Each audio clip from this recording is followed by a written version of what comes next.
రేపు శుక్రవారం అమావాస్యకు ముందు వస్తుంది. బెల్లంతో ఇలా చేస్తే చాలు 24 గంటల్లో అప్పులు కష్టాలు పోయి కోట్లు వచ్చి పడతాయి. అలానే కాకుండా ఏంటంటేనండి, లక్ష్మీదేవి మీ ఇంట్లో తిష్ట వేసుకొని కూర్చుంటుంది.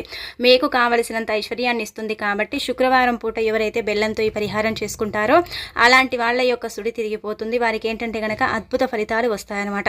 మన మానవ జీవితంలో అప్పులు కష్టాలు సర్వసాధారణంగా ఉంటూ ఉంటాయి కదండి. ఎంత చేసుకున్నా కానీ మనకేంటంటే అప్పులు కష్టాలు అనేవి పోనే పోవు. మనం చాలా సఫర్ అయిపోతూ ఉంటాం, బాధపడిపోతూ ఉంటాం, ఇబ్బంది పడిపోతూ ఉంటాం కదా. ఏం చేయాలో కూడా కొన్నిసార్లు కొన్ని సిచ్యువేషన్స్లో మనకు అర్థం కాదు కదండి.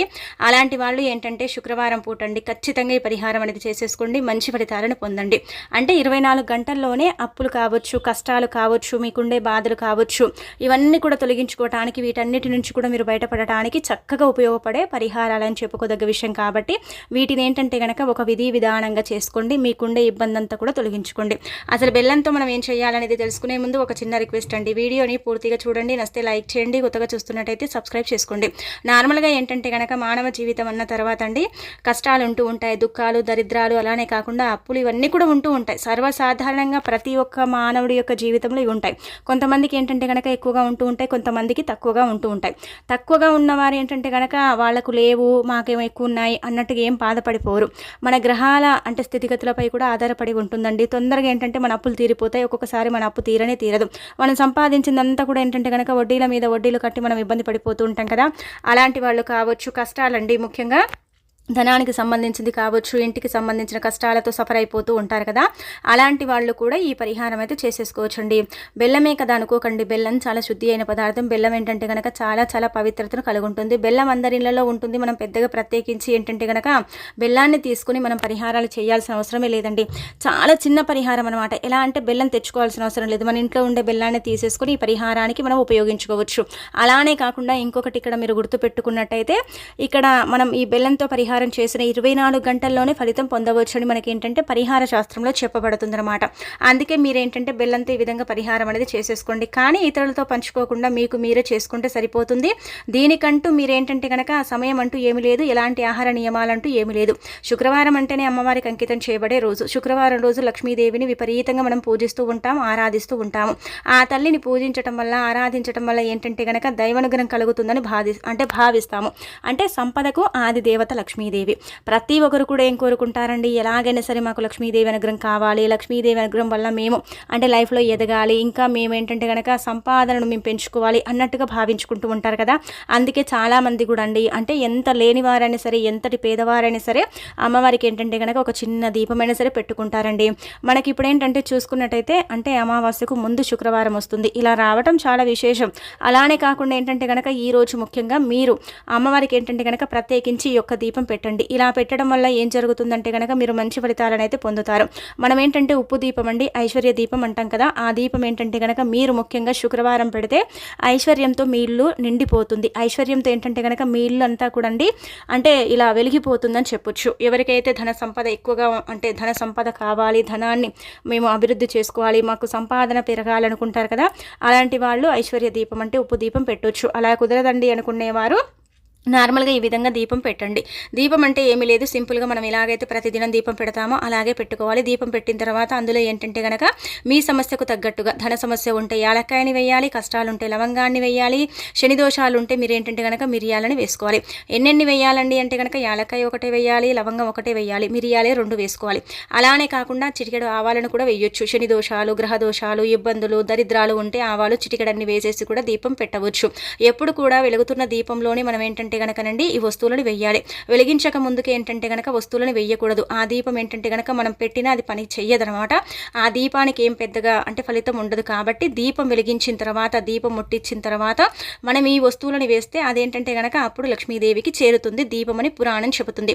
అందుకే శుక్రవారం పూట ఉదయాన్నే లేచి శుచిగా స్నాన కార్యక్రమాలు చేసుకుని ఆ తర్వాత ఇంటిని వాకిని శుభ్రం చెయ్యండి.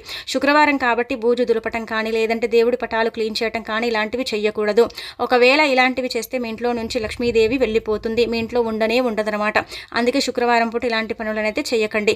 ఆ తర్వాత ఈరోజు దేవుడి పటాలను మనం ఏంటంటేనండి క్లీన్ చేసుకోవచ్చు. క్లీన్ అంటే కనుక ఇలా మొత్తం సర్దటం ఇలాంటివి చేయకూడదు. పైన మనం ఇలా దేవుడి పటాలను ఎలాగైతే తూడ్చుకుంటామో అలా తూడ్చేసి మనం ఏంటంటే చక్కగా దీపారాధన చేసుకోవాలన్నమాట. గుమ్మానికి పసుపు రాసి వాకిట్లో ముగ్గు పెట్టాలి ఖచ్చితంగా.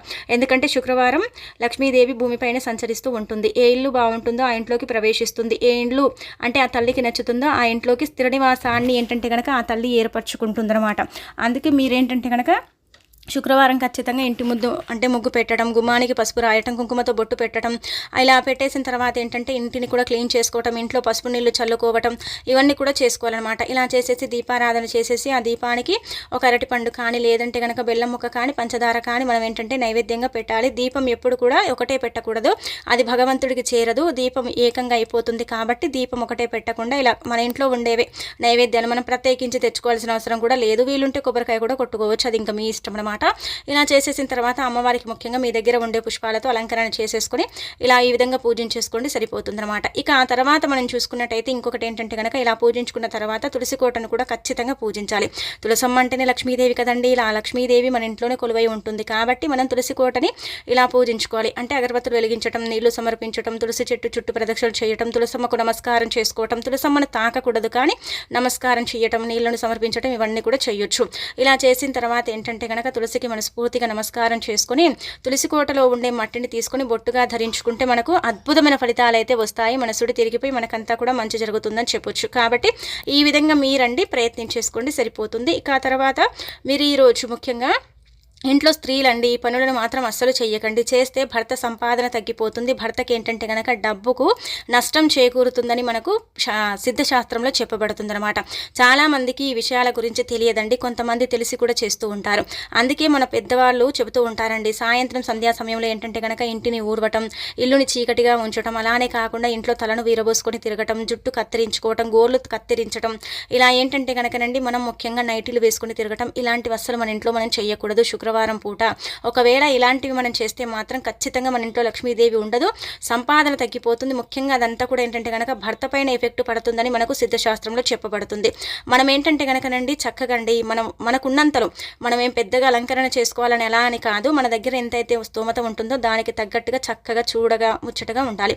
ఎందుకంటే మన పెద్దవారు కూడా అంటే మన అమ్మమ్మలు కావచ్చు, మన అమ్మలు కావచ్చు, ఎలా ఉండేవారండి, నిండుగా అలంకరించుకొని చక్కగా ఉండేవారు. అలా లేకపోయినా కనీసం అండి శుక్రవారం జడ వేసుకొని పూలు పెట్టుకొని మన దగ్గర ఉంటే, లేదంటే కనుక ఇలా సింపుల్గా మనం ఎలాగైతే ఉంటామో డ్రెస్ వేసుకున్న చీర కట్టుకున్న ఏం కాదండి, దాంట్లో డిఫరెంట్ ఉండదు. కానీ కొంతమంది ఏంటంటే కనుక నైటీలు వేసుకొని పూజ చేస్తారు, అలా చెయ్యకండి. అది చేసిన పెద్దగా పుణ్యం అయితే మనకు రాదు.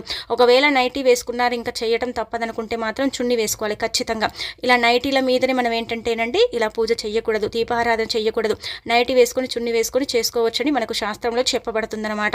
ఆ తర్వాత ఏంటంటే కనుక ఇంట్లో నుంచి పాలు, పెరుగు, అలానే కాకుండా చీపురి ఇవన్నీ కూడా మనం బయటికి ఇవ్వకూడదు. ముఖ్యంగా ఎర్ర కందిపప్పు కూడా బయటికి ఇవ్వకూడదు. చింతపండు కావచ్చు, కారం కావచ్చు, పచ్చళ్ళు ఇవి కూడా ఇవ్వకూడదండి. పెరుగు ఏంటంటే కనుక ఎలాగైతే పెరుగుతూ ఉంటుందో సంపాదన అలా పెరుగుతూ ఉంటుంది. లక్ష్మీదేవి పాలకడలి నుంచి ఉద్భవించింది కాబట్టి పాలు శుక్రవారం పూట ముఖ్యంగా బయటికి వెళితే మనకు చాలా నష్టం కలుగుతుందన్నమాట, చాలా ఇబ్బందులు వస్తాయి. పచ్చళ్ళు ఎందుకు ఇవ్వకూడదంటే కనుక ఊరగాయ ఊరుతూ ఉంటుంది, సంపాదన కూడా అలాగే అంటే పెరగాలి కదా, కాబట్టి పచ్చళ్ళు ఇవ్వకూడదండి. ఇది చాలా మందికి తెలియదు, కొంతమంది ఇస్తూ ఉంటారు కానీ ఇవ్వకండి. ఇక అలానే కాకుండా ఇలాంటి నియమాలను అయితే ఖచ్చితంగా ఆచరించండి. ఈరోజు ఏంటంటే కనుక డబ్బులని ఎవ్వరికి ఇవ్వకండి, అలా ఇచ్చిన మన ఇంటి నుంచి లక్ష్మీదేవి అనేది వెళ్ళిపోతుందన్నమాట. ఇలా కూడా ధనాన్ని ఎవరికి మనం ఇవ్వకూడదు, మన చేతుల నుంచి మనం తీసుకోవచ్చండి అంటే కనుక తీసుకోకూడదు, ఇవ్వకూడదండి. ఇలా ముఖ్యంగా ఏంటంటే ఇలా చిన్న చిన్న నియమాలు అయితే ఆచరించేసుకోండి. ఇక ఆ తర్వాత ఈరోజు బీరువా పైన స్వస్తి గుర్తు వేయడం, బీరువా దగ్గర ధూపం చూయించుకోవటం, ఇంటి గుమ్మం దగ్గర అంటే మనం ఇలా ముగ్గు పెట్టుకున్న తర్వాత సాయంత్రం కూడా ఒకసారి వాకిలి ఊడ్చేసి వీలుంటే మీరు అంటే గుమ్మం దగ్గర ఏంటంటే కనుక నీళ్ళల్లో కొంచెం అంటే అత్తరు కానీ రోజ్ వాటర్ కానీ చల్లుకోవడం, అలానే కాకుండా ఏంటంటే కనుక మీరండి మీ యొక్క తలుపులపైన స్వస్తి గుర్తు వేయడం, ఇలాంటివి చేస్తూ ఉండండి. ఇలాంటివి చేయటం వల్ల ఏంటంటే మీ ఇంట్లో లక్ష్మీదేవి శాశ్వతంగా ఉండిపోతుందని అర్థం అనమాట.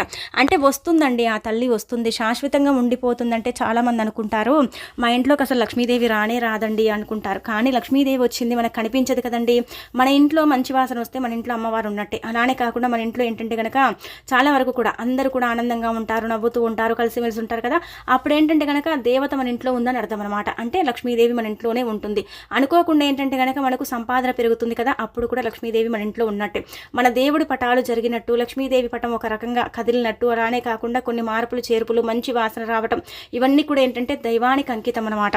అంటే దైవ సాంకేతాలు అనమాట. నేను మీ ఇంట్లో ఉన్నాను అని దేవుడు తెలిపే సాంకేతాలని మనకు పురాణాలలో చెప్పబడుతుందండి. కాబట్టి ఈ విధంగా అయితే ఉంటుంది. కావున ఇలా ఈ విధంగా మీరు అంచనా వేసుకోవచ్చు. కొంతమంది బాధపడిపోతూ ఉంటారు, మాకు దైవానుగ్రహం లేనే లేదు, మాకు ఇబ్బంది కలుగుతూ ఉంటుంది, బాధ కలుగుతూ ఉంటుందని. కానీ ఎక్కడ కూడా ఏ ఇబ్బంది అయితే కలగదు. ఖచ్చితంగా దైవానుగ్రహం ఉంటుంది. మానవ జీవితం అన్న తర్వాత దైవానుగ్రహం అయితే ఉంటుందండి. కాకపోతే కొంతమందికి ఎక్కువగా, కొంతమందికి తక్కువగా, కొంతమందికి పూర్వకర్మ శాపాలు, పాపాలు, అలానే కాకుండా ఇబ్బందులు ఉంటాయి కాబట్టి కొంచెం తక్కువగా ఉంటుంది, కొంతమందికి ఎక్కువగా ఉంటుంది, అంతేనండి. ఇలాంటివి చిన్న చిన్నవి చేసుకోవటం వల్ల, ఇలా లక్ష్మీదేవిని నిండుగా పూజించుకోవటం వల్ల, అలంకరించుకోవటం వల్ల, కొన్ని పరిహారాలు చేయటం వల్ల కూడా అమ్మవారి యొక్క అనుగ్రహం అయితే సంపూర్ణంగా కలుగుతుందని చెప్పొచ్చు. ఇక తర్వాత రేపు శుక్రవారం కదా, ఖచ్చితంగా ఏంటంటే కనుక మీరు బెల్లంతో ఈ విధంగా పరిహారం అనేది చెయ్యండి. ఇలా బెల్లంతో పరిహారం చేస్తే తప్పకుండా ఫలితాలు అయితే వస్తాయి. ఆ ఫలితాలను చూసేసి మీరే ఆశ్చర్యపోతారు.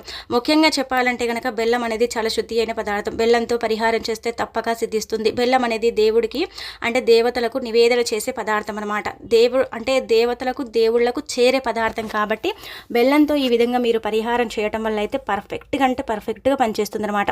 ఇందులో ఇంకా ఏ సందేహం అనేది లేదండి. చాలా చక్కగా చేసేసుకునే పరిహారం. ఏదైనా మన కష్టాన్ని తీర్చి భగవంతుడికి చేర్చే పరిహారం ఉంటుందా అంటే కనుక ఇది మాత్రమని ఖచ్చితంగా చెప్పొచ్చు, బెల్లం అనమాట. అందుకే మీకు అప్పుల బాధలు ఉన్నాయనుకోండి, శుక్రవారం పూట మీరు ఏం చేయండి అంటే కనుక బెల్లము, బియ్య పిండి ఉంటుంది కదా, అది ముద్దలాగా చేసేసి అది తీసుకెళ్ళి ఏంటంటే కనుక దగ్గరలో ఉండే ఆవులకు పెట్టండి. ఆవులకంటే కనుక 10 ఆవులకు పెట్టమని కాదు, ఒకటే ఆవుకు. అంటే గోమాతగా మనం పరిగణిస్తాము. ఆవులో సమస్త దేవతలు కొలువై ఉంటారు. సకల దేవతల యొక్క అనుగ్రహం ఉంటే అప్పులు ఉండవు, కష్టాలు ఉండవు, రాజాలాగా మనం జీవిస్తాము, రాజా లైఫ్ని మనం అనుభవిస్తాము. లగ్జరీ లైఫ్ అనేది అనుభవించడానికి అవకాశం ఉంటుంది. అదే మనకు దేవతల యొక్క, దేవుళ్ళ యొక్క అనుగ్రహం లేకపోతే మన పరిస్థితి చాలా దీనంగా ఉంటుంది. రూపాయి కూడా పుట్టదు, ఎవరు అప్పు ఇవ్వరు, మనం చాలా పేదరికంలో పడిపోతూ ఉంటాం. పేదరికంతో ఏంటంటే కనుక అనుభవిస్తూ ఉంటాం. జీవితంలో ఇంకా అప్పులు చేసుకుంటూ పోతూనే ఉంటాం, కానీ కట్టుకుంటూ పోమన్నమాట. కాబట్టి మీ అప్పులను తీర్చుకోవడానికి ఏకైక పరిహారం ఇది. చాలా మంది చేస్తారు, ముఖ్యంగా శుక్రవారం పూట చేస్తారు. కాబట్టి మీరు కూడా అంటే మీకు అప్పు ఉంది కదా, మీ అప్పుని మీరు తీర్చుకోవడానికి ఏంటంటే కనుక బియ్యపిండి అందరి ఇళ్లలో ఉంటుంది. బియ్యపిండిలో మీరు ఏంటంటే కనుక బెల్లం నీళ్లు పోసేసి చక్కగా ముద్దలాగా చేయండి. చేసిన తర్వాత ఆవు దగ్గరికి వెళ్ళండి. మీ ఇంటికే వస్తే అక్కడ కూడా మీరు పెట్టవచ్చు. లేదు మా ఇంటికి రాదనుకుంటే మాత్రం మీకు దగ్గరలో ఉండే గోశాలకు కానీ, లేదంటే కనుక మీ దగ్గరలో ఉండే ఆవుల దగ్గర కానీ వెళ్ళండి. వెళ్ళిన తర్వాత ముఖ్యంగా మీరు ఏంటంటే నమస్కారం చెప్పుకోండి. ఆ తర్వాత మీరు తీసుకెళ్లిన ముద్దను ఏంటంటే కనుక ఆవుకు పెట్టేయండి. ఇలా పెట్టేసిన తర్వాత ఏంటంటేనండి మీరు మీ అప్పు తీరాలని గట్టిగా సంకల్పం చెప్పుకొని వచ్చేయండి. ఇక అనంతరం ఇంకొకటి ఏంటంటే కనుక మీరు ఈ పరిహారం చేసిన తర్వాత మీకు ఏదో ఒక రూపంలో అంటే ఆ లక్ష్మీదేవి ఏంటంటే కనుక ఏదో ఒక రూపంలో అప్పుని తీర్చే అంటే ఉపాయాన్ని చూపిస్తుంది. అప్పుని తీర్చే మార్గాన్ని మీకు ఇస్తుంది. అప్పుల నుంచి మీరు బయటపడే మార్గాలు మీకు ఆ తల్లి ఏంటంటే కనుక మీ కళ్ళకు కట్టినట్టు చూపిస్తుంది. అంటే ఒక దారిని ఎంచుకోవటం, ఆ దారిలో వెళ్ళటం, ఒక వస్తువు అమ్మటం, ఒక వాహనం అమ్ముకోవటం, ఇలా మనకు అవసరం ఏదైతే ఉంటుందో అది అమ్ముడు పోయి ధనం రావటం, లేదంటే ఎవరైనా అప్పుగా ఇచ్చిన డబ్బునితో కూడా మనం ఇంకా అప్పుని కట్టుకోవటం, అలానే కాకుండా ఏంటంటే మన యొక్క అభివృద్ధి అనేది పెరగటం, మనకు సంపాదన రావటం, ఇలాంటివి మనం మన కళ్ళతో చూస్తాము. కళ్ళతో చూసేసి మనం ఆశ్చర్యపోతామని చెప్పొచ్చు. కాబట్టి ఈ విధంగా ఏంటంటే కనుక ఉపయోగపడుతుందండి పరిహారం. ఇక ఆ తర్వాత ఇంకొకటి ఏంటంటే కనుక కష్టాలు అధికంగా ఉన్నవారు కూడా బెల్లము అలానే బియ్య పిండిని కలిపేసి, లేదంటే కనుక బొబ్బర్లు బియ్యం అంటే బెల్లం కలిపి, లేదంటే శనగలు బెల్లం కలిపి, ఉల్లవలు బెల్లం కలిపి ఇలా ముద్దలాగా పెడితే కూడా ఆ కష్టానికి తగ్గట్టుగా ఏంటంటే కనుక ప్రతిఫలం అనేది లభిస్తుంది. కష్టం నుంచి బయటపడతాము. ఉద్యోగ ప్రాప్తి కలగాలని కోరుకునేవారు బండ గుర్తు పెట్టుకోండి. శుక్రవారం పూట శనగల్ని నానబెట్టేసి ఆ శనగల్లో ఈ బెల్లాన్ని కలిపి ఉడకబెట్టి ముద్దలాగా చేసి ఉద్యోగ ప్రాప్తి కలగాలని ఆవు దగ్గరికి వెళ్ళి ఆవు చుట్టూ ప్రదక్షిణలు 3 చేసి ఆ తర్వాత ఆవుకి ఇది తినిపిస్తే మీరు 41 రోజుల్లోనే ఉద్యోగ ప్రాప్తి కలుగుతుంది. కోరుకున్న ఉద్యోగం ఖచ్చితంగా మీ కాళ్ళ దగ్గరకు వచ్చి పడుతుంది. మీరు కావాలంటే ప్రయత్నించుకోండి, చూసి ఆశ్చర్యపోతారు. ఇక ఆ తర్వాత ఏంటంటే కనుక కష్టాలు తీరడానికి కూడా ఇదే విధంగా మీరు పరిహారం చేయండి. బియ్యం బెల్లపిండి సరిపోతుందండి, ఈజీగా చేసేసుకునేది, అందరికి అందుబాటులో ఉంటుంది కాబట్టి చేసుకోండి. శనగలు బెల్లం పెడితేనే ఉద్యోగ ప్రాప్తి కలుగుతుంది. అలానే కాకుండా బొబ్బర్లు బెల్లం పెడితే వివాహంలో అంటే దోషాలుంటే పోతాయి. అలానే మనకి ఇలా రకరకాలుగా బెల్లంతో కూడిన ఆహారం ఆవుకు ఏ విధంగానైనా పెట్టినా మనకైతే మంచి ఫలితాలు ఉంటాయి. సమస్త దేవతల యొక్క అనుగ్రహం కలిగి మన సుడి తిరిగి మనకంతా కూడా మంచి జరగడంతో పాటు అద్భుతమైన రిజల్ట్ని మనం చూస్తాం. కాబట్టి ప్రయత్నించేసి మీరు ఫలితం పొందండి, తిరుగుండదు.